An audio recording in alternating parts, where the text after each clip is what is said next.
Sáng nay mình đi tiệm Cane's Chicken nha. Rất là ngon, mình mê tiệm này lắm.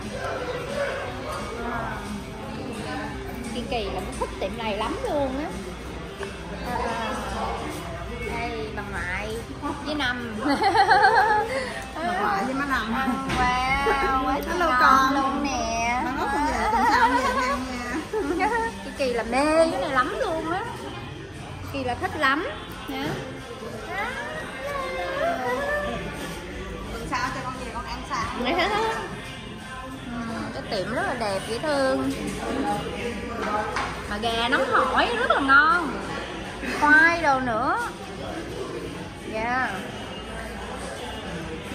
Anh ngồi trong đi anh vô ngồi trong đi anh. Nhiều lắm thôi. Năm tưởng phần đó Dạ, nhiều lắm. Một phần quá trời nhiều luôn. Phần này ăn độ ba. Dạ. Rất là nhiều. Bánh mì đặc biệt của cái thịt đó.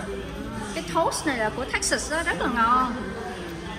Nó giống như là nó ướp bơ rồi mè rồi cái này cái nọ nữa, nó khác với Cali không có này nha. Ở San Jose là không có đâu nha. Khớp dễ sợ. Chỉ có đây mới có thôi. Bởi vì Kỳ mê lắm. Mimi cũng thích cái này nữa. Nhưng mà Mimi thì không thích lắm đâu, Kỳ thì nó thích dữ lắm.